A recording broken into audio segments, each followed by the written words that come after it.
आइए सुनते हैं आज की कहानी दादाजी की मूछ। आप चाहे से गप का नाम दे दें, किंतु ये गप नहीं है। हमारे दादाजी ने गप के लिए मूछें थोड़े ही उगाई थी।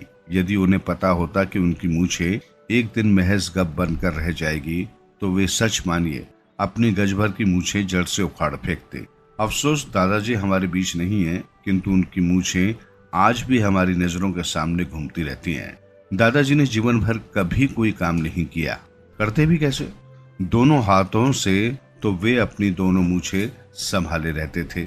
मजाल है गंदी हो जाए, स्वयं गंदे रहें, पर मूछों को कभी गंदा नहीं होने दिया। मूछों का गंदा होना वे अपना अपमान समझते थे। मूछों में कीटाणु आदि न हो, इस हेतु वे हफ्ते में 2 बार कीटाणुनाशक औषधि से मूछों को धोते थे और हम बच्चे उनकी मूछों के दोनों छोर पकड़कर हौले हौले हिलाकर हवा में सुखाया करते थे। अनजाने में यदि कोई इक्की दुक्की जुई उनकी मूछों में आंख मिचौली करती, तब दादाजी में शिकारियों से पैतरे जग उठते। मूछों के शरण पाने के अपराध में उन्हें मृत्यु दंड भोगना पड़ता था। दादाजी के चेहरे पर घृणा और क्रोध के भाव आते और वे उस निरअपराध जू को चुटकी में दबा अंगूठे के नाखून पर रख दूसरे अंगूठे के नाखून से पट कर देते और विजेता से मुस्कुरा देते। उनकी मूछों के कारण हमें ही नहीं, उनकी स्वयं की नाक और मुंह को भी अनेक परेशानियों का सामना करना पड़ता था। सांस लेते तो मूछ के बाल नाक में चले जाने का भय बना रहता। कुछ खाते तो कौर में उलझ मूछ का मुंह में जाने का खतरा बना ही रहता था। कुएं और खाई के बीच लटकी हुई थी उनकी मूछें। दूध पीना तो लगभग उन्होंने छोड़ ही दिया था। पीते तो मलाई उनकी मूछों में छनकर उलझ जाती थी। और फिर क्या, मक्खियों की पौवार है। बेचारे दादाजी मक्खियां उड़ा उड़ा कर परेशान। यदि धोते तो फिर सुखाने का झंझट। सैकड़ों मक्खियां बेचारी उनकी मूछों के जाल में उलझ परलोक सिधार चुकी थी। भगवान उन दिव्यांगात्मा मक्खियों की आत्मा को शांति प्रदान करे। कबीरा खड़े हों बाजार में, सबकी खैर मांगते रहें, माखी को गुड़ में गड़ने के खतरे से सावधान करते रहें। किंतु काश वे दादाजी की मूछों के आसपास मंडराती मक्खियों को सावधान कर पाते। यदि कबीरदास जी दादाजी की मूछों पर साखियां लिखते तो कुछ ऐसी होती: माखी मूछ में फंसी रहे, पंख रहो लिपटाए, हाथ मले और सिर धुने, मूछ बुरी बतलाए। जीवन के अंतिम दिनों में वे मूछों को मफलर की तरह गर्दन में लपेट कर रखने लगे थे। पीछे लटकाते तो दो चोटी के होने का भ्रम होता, आगे लटकाते तो पैरों में उलझकर स्वयं के गिरने का भय बना रहता था। मूछों के कारण ही दादाजी की पहचान बनी हुई थी। मूछों को भी गर्व होता था कि चलो किसी बुजुर्ग व्यक्ति के उर्वर मुख पर वे लताओं सी लंबी फैलती चली जा रही हैं। दोनों एक दूसरे के पूरक हो चले थे।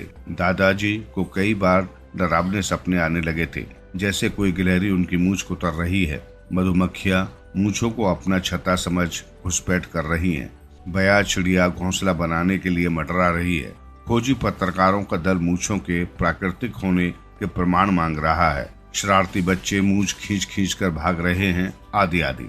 एक बार तो उन्होंने सपने में राष्ट्रपति का टेलीग्राम मिला कि महामहिम उन्हें मुच्छड़ अवार्ड से अलंकृत करने वाले हैं। इसके बाद तो अच्छे अच्छे सपनों का तांता लग गया। कभी कोई फिल्मी नायिका उनकी मूछ छू हाय कर रही है, तो कभी कोई फिल्म निर्माता उन्हें फिल्म में ले रहा है, कभी दूरदर्शन का कैमरा टीम आ रही है, तो कभी गिनीज बुक वाले पता पूछ रहे हैं। पर सपने तो सपने ही हैं। ऐसे मीठे मीठे लुभावने सपनों ने उन्हें अपनी गिरफ्त में इस तरह जकड़ा कि उन्होंने उठने का नाम ही नहीं लिया। ऐसे सोए के सोते ही रह गए, या यूं कह दें कि सदा के लिए सो गए। दादाजी हमारे बीच नहीं रहे।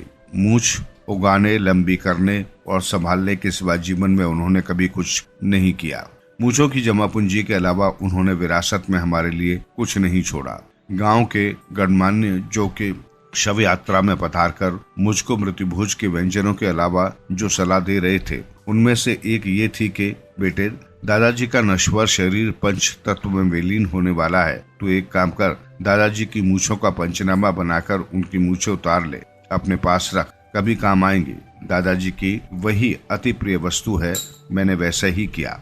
सामने खूंटी पर जो टंगी हुई है वे दादाजी की मूछें ही हैं। चूहों, चिड़ियों, गिलहरियों से बचाते बचाते पूरा दिन हो जाता है। दादाजी की इस मनहूस विरासत ने मुझे कहीं का नहीं छोड़ा। सभी ने छोड़ा, किंतु मूछों ने मुझे नहीं छोड़ा। यहाँ तक कि बीवी को घर से निकालना पड़ा। मूर्ख कहीं की दादाजी की मूछों से बाल्टी बांध कुएं से पानी खींच कर ले आई। क्या करूं, कुछ समझ नहीं आता।